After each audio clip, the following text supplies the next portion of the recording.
इस सेशन में बेसिकली हम बात कर रहे हैं set off and carry forward of losses की। जैसे कि हमें पता है 5 डिफरेंट हेड्स ऑफ इनकम होते हैं: salaries, house property, capital gains, business and professional income और इनकम फ्रॉम अदर सोर्सेज। सो अगर हम बात करें डिफरेंट हेड्स की, फॉर एग्जांपल हाउस प्रॉपर्टी की या कैपिटल गेन्स की, हो सकता है, ज़रूरी नहीं है कि हर बार हमें इन सारे हेड्स में से एक पॉजिटिव इनकम ही मिलेगी। कई बार हो सकता है कि ऑन अकाउंट ऑफ से loss in sale of capital asset or on account of let out property not being let on hire due to से covid or any such related issue or due to vacancy. उस case में हमें क्या हो सकता है कि इन्हीं हेड्स की इनकम में हमें फ़ायदे की बजाय नुकसान भी हो सकता है। जब अगर हमारे पास कोई नुकसान हो जाए किसी हेड में, तो उसको हम लिखते हैं loss under that particular head. Rather than writing income from capital gains, we write loss from capital gains. Likewise income under the head house property, we write loss from house property. Basically अगर हम बात करें तो वो जो loss है हमारे पास, अब हमें इनकम टैक्स एक्ट प्रोविजंस देता है, फैसिलिटी देता है कि हम उस लॉस को किसी दूसरे हेड की इनकम के साथ एडजस्ट कर सकें, स्क्वायर ऑफ कर सकें।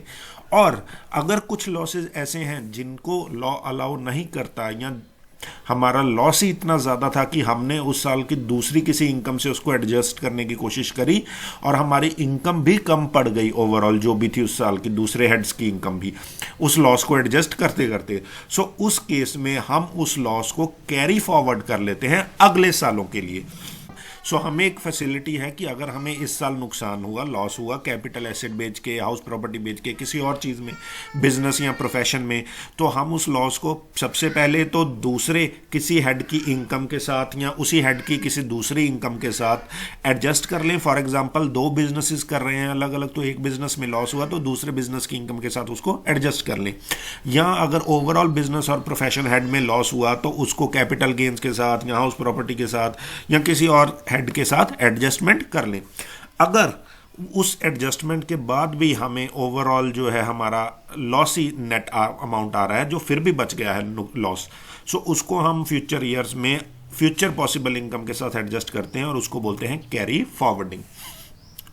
अगर हम टैक्स एक्ट की बात करें बेसिकली, तो section 70 to section 80 income tax act 1961 का डील करता है set off and carry forward of losses की प्रोविजंस के साथ। Basically as we talked, an assessee could be having a positive income in a one source or a head, and it could be having a negative income that is a loss in any other source or head.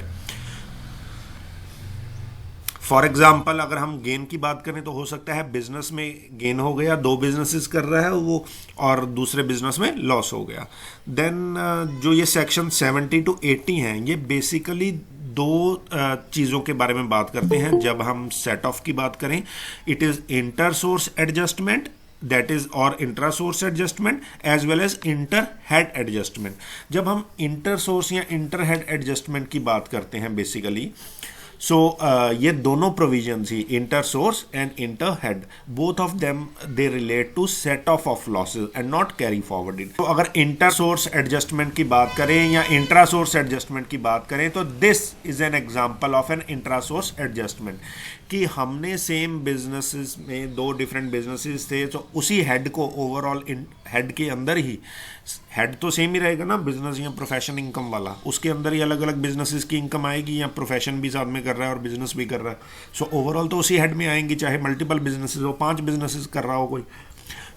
उसी head के अंदर जो भी adjustment कर रहे हैं, एक business का लॉस हो गया, दूसरे बिजनेस से एडजस्ट कर लिया एंड सो ऑन, उसको बोलते हैं इंटर सोर्स या intra head adjustment, intra source adjustment.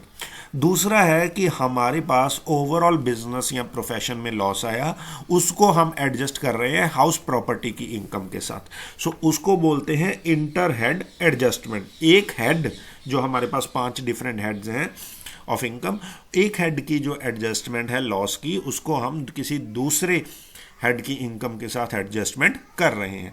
Set off की बात करें तो ये 2 डिफरेंट प्रोविजंस, 2 डिफरेंट सेगमेंट्स उसके अंदर एडजस्टमेंट के होते हैं। थर्ड सेगमेंट हमारे पास है कैरी फॉरवर्डिंग का। जो लॉस बच गया, जो एडजस्टमेंट नहीं हो पाया, उसको हम फ्यूचर ईयर्स में कैरी फॉरवर्डिंग कर सकते हैं, ताकि आने वाली फ्यूचर इनकम्स में से हम आज के लॉस को धीरे धीरे करके depending upon the provisions concern 4 साल है या कई केसेस में 8 साल तक हैं, हम उसको आगे ले जाकर फ्यूचर इनकम्स के साथ एडजस्टमेंट उस लॉस को स्क्वायर ऑफ कर सकते हैं। अगर कोई ऐसा लॉस है जो अंडर स्टेप 1 और स्टेप 2 एडजस्टमेंट होने के बाद भी बच गया। However, not all type of losses are allowed to be carry forwarding. Set of के लिए अलग बात है, कैरी फॉरवर्डिंग अगर फ्यूचर में इनकम के साथ एडजस्ट करने हैं लॉसेस को, सो सारे तरह के लॉसेस जो हैं उनको कैरी फॉरवर्डिंग अलाउड नहीं है। Only the following mentioned segments they are allowed to be carry forwarded, and that too depending upon different time period applicable for all of these. सबसे पहले हाउस प्रॉपर्टी से अगर कोई लॉस है तो वो अलाउड है कैरी फॉरवर्डिंग के लिए। बिजनेस का लॉस अलाउड है, बिजनेस में भी अलग अलग आ जाता है। स्पेकुलेशन का बिजनेस जो है उसको उसका अलग कैटेगरी कंसिडर किया गया है। थर्ड कैटेगरी स्पेकुलेशन से अगर कोई लॉस है, स्पेकुलेटिव एक्टिविटीज़ आप कर रहे हो तो देन कैपिटल गेन से लॉस आ गया, उसको कैपिटल लॉस में आएगा। लॉसेज फ्रॉम ओनिंग और मेंटेनिंग ऑफ हॉर्स रेसेस, उसके लिए अलग प्रोविजंस हैं। And finally losses from specified business, specified business defined है अंडर सेक्शन 35 AD। सो इन सारी जो प्रोविजंस हैं, ये सारे सेगमेंट्स जो है ये अलाउड है as far as carry forwarding of losses is concerned. But अगर हम कैरी फॉरवर्डिंग की बात करें तो कैरी फॉरवर्डिंग के लिए कुछ असेंशियल प्री रिक्विजिट है। वो क्या है कि आपको अपनी रिटर्न कंपल्सरली फाइल करनी है before due date of filing of return, तभी आप कैरी फॉरवर्ड अपने लॉस को अगले सालों की इनकम के साथ कर सकते हो। सो कैरी फॉरवर्डिंग के लिए बेसिक प्रीमाइस है कि you have to compulsorily file your return of income, that is your return of loss, on or before the due date of filing return under section 80 that has been mentioned. However, for carrying forward of house property losses or unabsorbed depreciation, जो हम depreciation की बात करते थे business और profession, इन दोनों cases में अगर आपने लेट रिटर्न फाइल की है तब भी उस केस में भी आप इन दोनों हेड्स का, हाउस प्रॉपर्टी का लॉस और अनअब्जॉर्ब्ड डेप्रिसिएशन का जो पॉइंट है, इन दोनों को फिर भी हम कैरी फॉरवर्डिंग अलाउड है, चाहे आपने रिटर्न लेट फाइल कर दी हो। देन अगर हम सबसे पहले सेगमेंट की बात करें, सेट ऑफ करना एक सोर्स को अनदर सोर्स से सेम हेड के अंदर ही। फॉर एग्जांपल दो बिजनेस हैं, एक सोर्स ऑफ बिजनेस से लॉस हो गया, दूसरे से फायदा हो गया, तो उसको सेम हेड के अंदर ही एडजस्टमेंट करना जिसको बोलते हैं intra head set off. So same head में जो एडजस्टमेंट है अलाउड है except that of capital gains. Then कुछ एक्सेप्शंस हैं इंट्रा हेड सेट ऑफ करने के लिए। सबसे पहले अगर हम स्पेकुलेशन के लॉस की बात कर रहे हैं तो वो सिर्फ और सिर्फ स्पेकुलेशन के गेन से ही एडजस्ट किया जा सकता है। फॉर एग्जाम्पल अगर किसी पर्सन के दो बिजनेसेस हैं, एक नॉर्मल बिजनेस ट्रेडिंग बिजनेस है और एक स्पेकुलेटिव बिजनेस है, तो वो ऐसे नहीं कर सकता कि स्पेकुलेशन से जो उसको लॉस हो गया उसको वो दूसरे जो नॉर्मल ट्रेडिंग बिजनेस है या कोई और बिजनेस है उससे एडजस्ट कर ले। स्पेकुलेशन से जो लॉस हुआ है वो किसी ना किसी स्पेकुलेशन के सेम बिजनेस से या किसी दूसरा अगर स्पेकुलेशन वाला बिजनेस है सो उसके साथ ही एडजस्टमेंट की जा सकती है उसकी। देन अगर owning and maintaining of horse races की बात करें तो वो सिर्फ सेम एक्टिविटी, उसी एक्टिविटी से ही, चाहे उसका दूसरा बिजनेस कर रहा हो या उसके मल्टीपल सेट ऑफ बिजनेसेस हो सकते हैं, मल्टीपल यूनिट्स हो सकती हैं मेंटेनिंग एंड हॉर्स रेसेस की, सो उन्हीं के साथ सेम एक्टिविटी के साथ ही सेट ऑफ करना अलाउड है, दूसरी एक्टिविटी के साथ अलाउड नहीं है। ये हॉर्स रेसेस वाला फॉल करता है कैजुअल इनकम्स के अंदर जो हमने इनकम फ्रॉम अदर सोर्सेज में पढ़ा था। देन अगर हम कैपिटल लॉस की बात करें तो जो लॉन्ग टर्म कैपिटल लॉस है वो सिर्फ और सिर्फ लॉन्ग टर्म कैपिटल गेन से ही एडजस्ट किया जा सकता है। लॉन्ग टर्म जैसे हमने बात की थी डिपेंडिंग अपॉन टेन्योर कि 36 मंथ्स हैं, या इमूवेबल प्रॉपर्टी अनलिस्टेड सिक्योरिटीज़ के केस में 24 मंथ्स है, शेयर्स और सिक्योरिटीज़ जो लिस्टेड हैं, UTI के फंड जो यूनिट्स हैं, MF के एंड सो ऑन, उनके केसेस में 12 मंथ्स। सो उनसे ज़्यादा अगर टेन्योर से अगर हम होल्ड करके रखें तो वो होता है लॉन्ग टर्म कैपिटल गेन। सो अगर नुकसान हो गया उस केस में उसको बोलते हैं लॉन्ग टर्म कैपिटल लॉस। और जो ये लॉन्ग टर्म कैपिटल लॉस है वो सिर्फ और सिर्फ लॉन्ग टर्म कैपिटल गेन किसी भी और तरह के long term capital gain available हो उसी से सेट ऑफ किया जा सकता है, शॉर्ट टर्म से नहीं। हालांकि अगर हम शॉर्ट टर्म कैपिटल लॉस की बात करें तो वो दोनों से ही, शॉर्ट टर्म गेन से और लॉन्ग टर्म गेन दोनों से ही एडजस्टमेंट किया जा सकता है, but long term capital loss नहीं। देन अगर हम स्पेसिफाइड बिजनेस की बात करें तो जो स्पेसिफाइड बिजनेस है उसके अगर कोई लॉस हुआ है तो उसको सिर्फ सेट ऑफ किया जा सकता है against specified businesses only. Specified businesses में कौन कौन सी कैटेगरी सॉल्व करती हैं? Cold chain facility, warehousing facility, hotels, hospitals and so on. So losses from any other type of business can be set off against specified businesses, but loss from specified business has to be compulsorily set off only against specified business only. Then ये एक then अगर हम loss की बात करें on arising of purchase और sale of securities which is not allowed in certain specified cases under section 94 subsection 7, that is to the extent of this loss which does not exceed the amount of dividend और income being received. अगर वो उससे ज़्यादा नहीं है तो उसको ignore किया जाएगा इन कंप्यूटिंग टैक्सेबल इनकम। अब इंट्रा हेड एडजस्टमेंट जो सेट ऑफ है उसकी अगर हम एग्जांपल छोटी सी देखें, उससे समझने की कोशिश करें तो एक्स के पास दो बिजनेसेस हैं, ए बिजनेस और बी बिजनेस। ए बिजनेस से 5 लाख का प्रॉफिट हो गया और बी बिजनेस से 2 लाख का लॉस हो गया। सो दो डिफरेंट बिजनेस हैं। ओवरऑल ये जो बिजनेसेस की इनकम आएगी ये कौन से हेड में आएगी? Profit and gains from business और प्रोफेशन।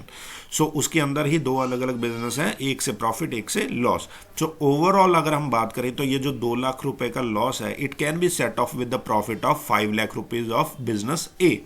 सो ओवरऑल अगर नेट अमाउंट हम बोलें टैक्सेबल इनकम जो अंडर दिस हेड होगी, जो profit and gains from business and profession will be the net amount that is after adjusting 2 lakh of loss from out of another business, that is 5 lakh. So overall taxable income out of this head will be or shall be 3 lakh only.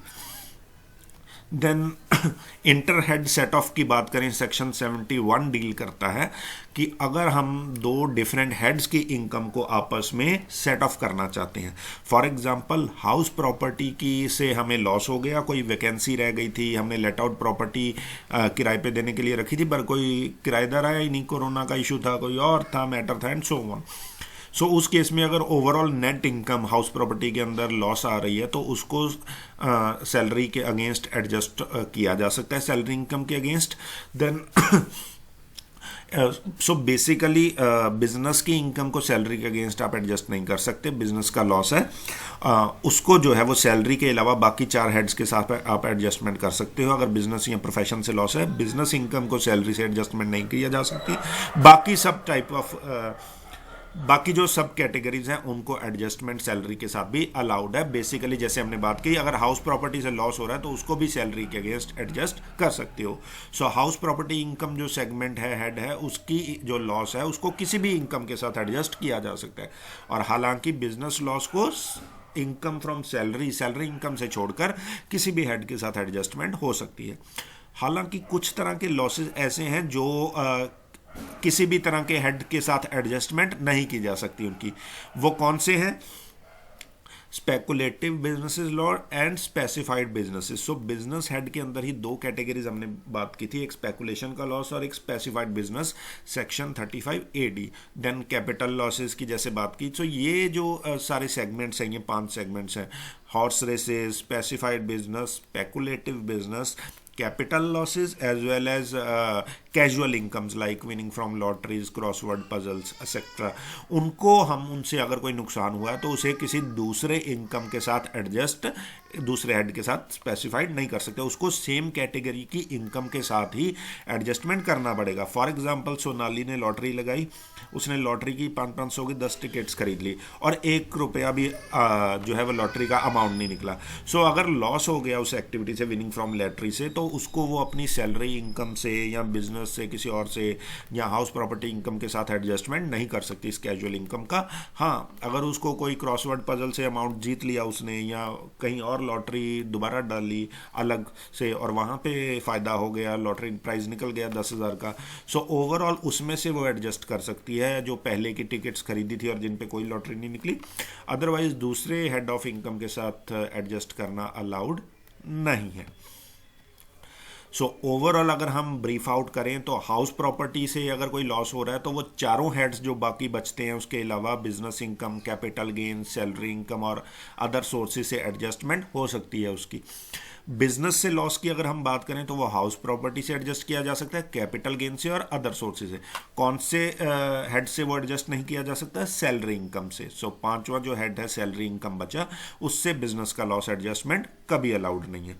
Then other sources की बात करें तो उसके case में भी चारों remaining sources से वो एडजस्टमेंट अलाउड है। सो ओवरऑल अगर हम कंक्लूड करें, जो नेट लॉस अगर कैपिटल गेन्स हेड के अंदर है तो वो अलाउड नहीं है किसी और हेड की इनकम के अगेंस्ट एडजस्ट करना अदरवाइज।